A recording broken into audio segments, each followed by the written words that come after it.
covering all the news from every dark corner of the universe.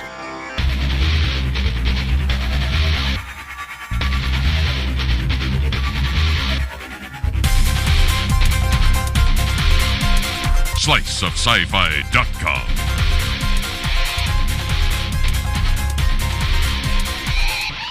Hey, greetings everyone to another Slice of Sci-Fi. I am Michael Armenenge. And I'm Megan Zier. I'm Sam Roberts.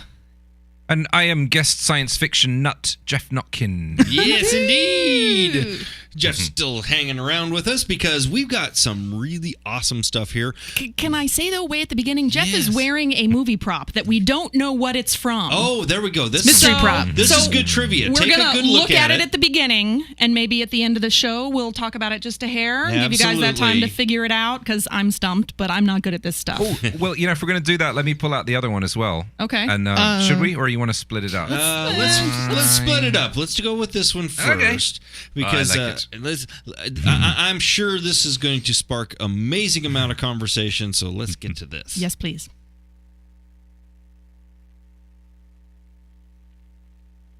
There's no reason we should not have a Wonder Woman movie already. None. People keep saying, oh, it's tough to make a Wonder Woman movie relevant, it's tough to make one today. No, it's not, any more than Thor, any more than Superman, Batman. No matter how realistic you try to make it, it's a guy dressed as a bat fighting a clown at some point. She's been around since 1941. Are you implying that not one story in the past 72 years is worth adapting? That's stupid. Now, if you're not familiar, here's the classic story of Wonder Woman. Weary of constant warfare, we beseeched our patron goddess for a sanctuary. The will of gentle Aphrodite guided us away from the battlefields to the shores of Paradise Island, Themyscira. As Amazon ruler, I created a living daughter out of the earth itself. I named her Diana. I, Aphrodite, give her great beauty and a loving heart. I, Demeter, grant her power and strength, like that of the earth itself. I, Artemis, shall give her the eye of the hunter and unity with the beasts. I, Hermes, give her speed and flight. I, Hestia, grant her sisterhood with fire, that it may open men's hearts to her. I, Athena, grant her wisdom. It would be a mission that would tax the stamina of the greatest Amazon. A champion emerged. To my surprise and sorrow, it was Diana. Clark looks to the future. Bruce looks to the past. I reside in the present. What is difficult about that story? You have a woman born not of a union between man and woman, you have a woman born out of clay, out of the desire for life. That's pretty epic. And when she's about 20, 21, she finds out that there's a reason to go to the outside world, and she goes there. That's a universal coming-of-age story. That's any person who's been in a town that's familiar, and then they go off to college for the first time, and suddenly they're in a bigger world where they're not taken at their word, and where everything seems to be questioned. On top of this story, you mix in superhero action, great villains, and someone who's very confident about her belief that, hey, we can be better than we think we are. We need that message now. We so need that message. There's also this fear some people have of, well, does it seem realistic enough? People want realism in their stories. I think it depends on what kind of realism you want. Audiences are willing to accept a lot if you just embrace whatever it is you're doing. No one going to see Superman was going to leave later and say, you know, I was with it until they put a cape on him. No, because it's Superman. The secret is out. Wonder Woman wears a colorful outfit, and that's okay. If you want to really focus on a realistic take on Wonder Woman, think less about, well, does the costume completely make sense in this world of Greek gods and magic? And think more about how would the media react to a superhero woman showing up, and then they find out she's a pagan. Embrace that, enjoy it, let's have a movie already. Wonder Woman, Wonder Woman. All the world's waiting for you and the power you possess. In your satin tights, fighting for your rights, and the old red, white, and blue.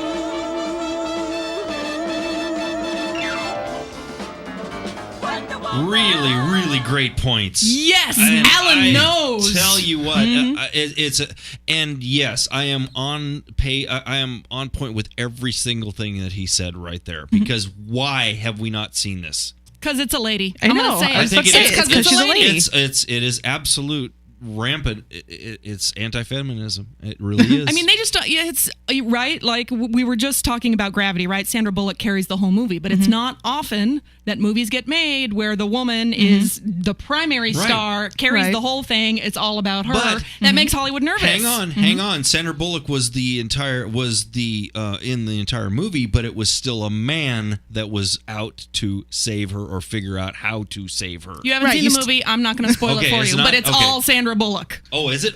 Okay. Trust me. And, But in all the previews for Gravity, we know George Clooney's in it. They have to say that he's in it to get people to come to the movie. Yes, and he is lovely and charming, but still, it's, you know what I mean? And so, and maybe they marketed it that way because they have the fear about the woman carrying the movie. I really like, because think about any sort of female superheroes we've had in movie, right? So you've got your Black Widow, who did not have her own movie. Who has not had her own movie. And I'm saying if anybody's going to pay, if there's an actor that's going to get people to pay to come see a female starring superhero movie, it's Scarlett Johansson. I mean, Jesus, she's so hot. Oh, truly. Right?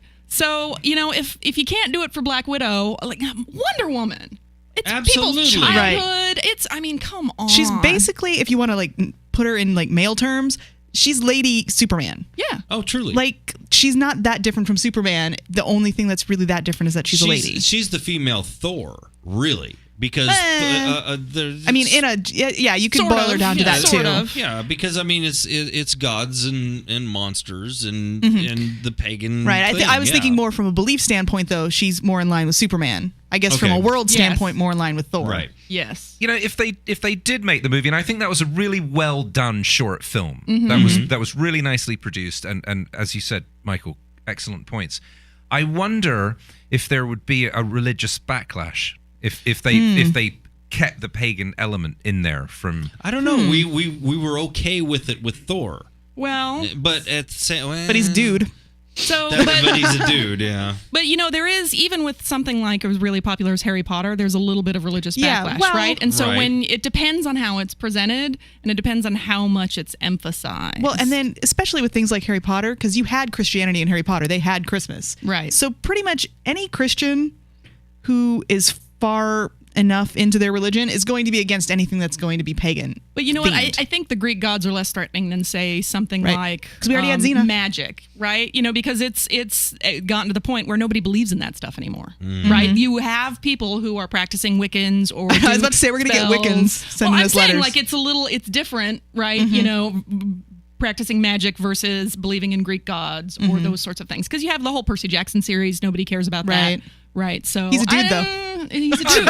He's a dude. The dudes get away with more. Yeah, I think that's a good point. And I couldn't help but think of, I know it's a different case, but when Monty Python's Life of Brian came out. The enormous amount of debate that created. That movie. And we're in the BBC making a drama about that. I remember reading an article a year or two ago that they're making a drama about what happened when Life of Brian was released, and that and there was a lot of backlash on that. Yeah. I mean, it was crazy. There were points where it actually got pulled off the shelves, and you couldn't even get a copy for a while. And it of course that laxed and it came back again, but it was craziness there for a bit. And I think especially that last scene, the crucifixion singing scene. Yeah, I mean, that was, oh my God, it was amazing they didn't burn theaters down because of that one. But it's also, to me, it illustrated two things really well. One is there was a huge amount of upset from members of the clergy who had not seen the film. Yeah. And you can't criticize something if you haven't seen it. And certain people said, well, it insults Jesus and insults Christians. No, it doesn't. Jesus isn't in that film. It's about how silly we as people can be, and it was taken to a ridiculous extreme that there's certain people will just follow any individual and all these cults that were set up. It was a very clever movie. The other thing is, it's a great example of the expression "there's no such thing as bad publicity." It's the Sex Pistols phenomenon. Let's ban this. It's really bad, and then all the kids go, "Oh, if it's banned, I need to get a copy of that." The banned book thing. I mean, if you ever want somebody to read a book, put it on the the banned list. Yeah. I mean, Right. holy cow, it'll get more readership than anything on the So planet. that follows that when they finally do make a Wonder Woman movie, we need to like start some controversy about That's it. it. Like we need to be Absolutely. up in arms about the paganism because that's bad. I feel like there's already going to be a lot. Like somebody's going to be calling Themyscira, lesbian in heaven or whatever, and somebody's going to be mad because Steve Trevor is the woman or something. I don't know. Or just go ahead and make it really controversial from the get-go, and then you'll be guaranteed Absolutely. to get a lot of publicity for it.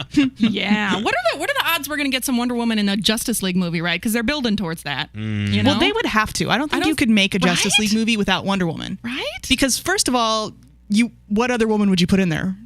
Because think about it. You have the Avengers, and they only have the one woman.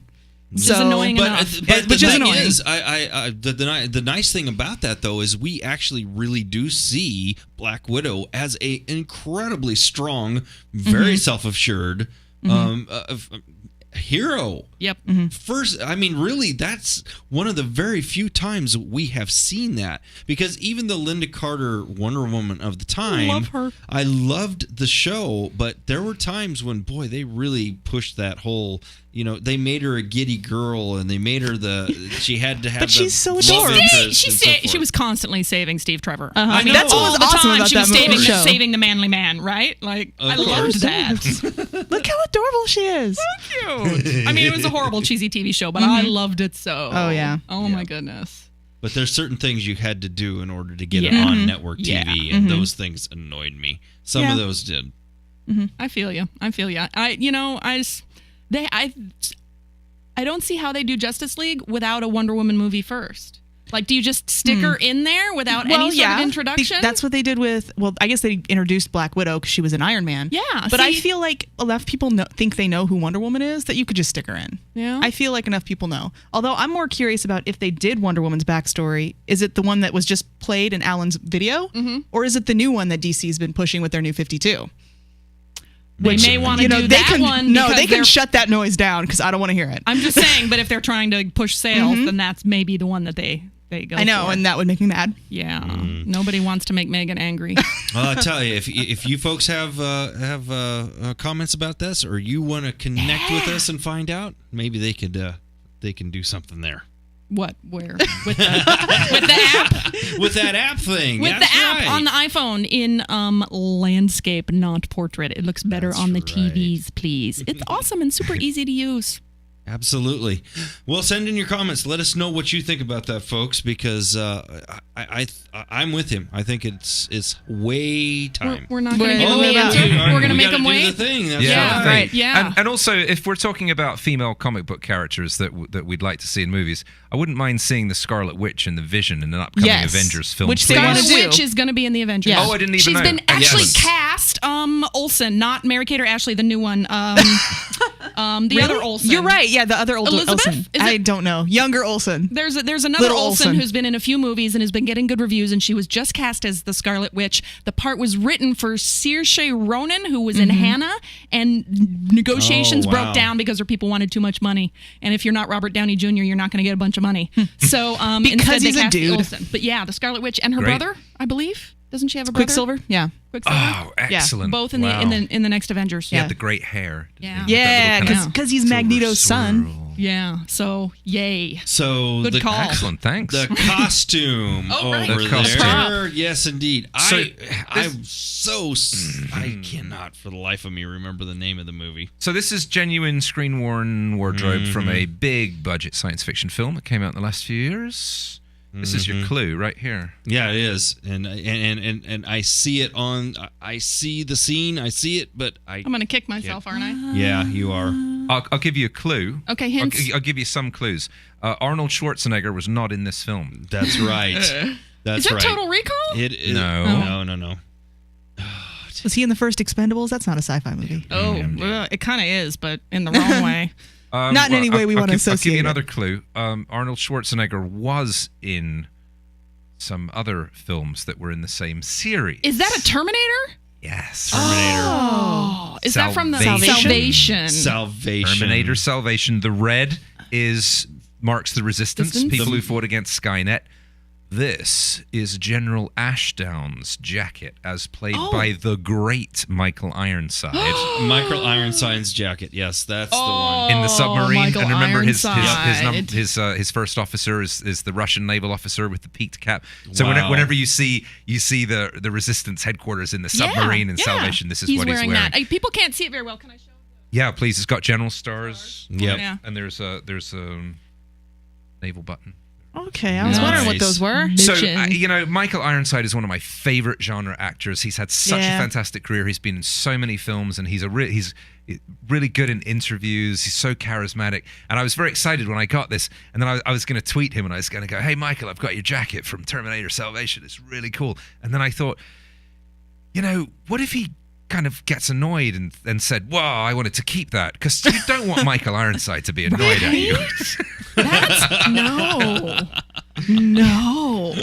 But then you could have gotten into a tweet flame war with Michael Ironside. No, I don't want that. He's one of my favorite actors. I don't know. So Michael Ironside, in case you ever watch this show, it's just, I wear this with respect. That's when you say, "I bought this for you." Well, and also, he's a big guy. He's a strong guy, and the sleeves are a little bit long, and that just kind of really brought it home even more that you wouldn't want to kind of get into a tussle with Michael Ironside over kind of, "Give me that jacket, that's mine." He's one of those people who's so good at playing the tough guys. You got to believe that that's what he's really like. You know what I mean? I've seen him in a few interviews, and he's just terrific. He's very charismatic, and he's very funny. Yeah. So he's someone I'd like to work with. I think I'll have to cast him in my next film. Do it, and then get him into the studio, Yes, whatever please. our new studio is. We'll absolutely. We'll find out where. If he comes and does an interview, we could let him wear his own jacket. That'd be so awesome. We can do that.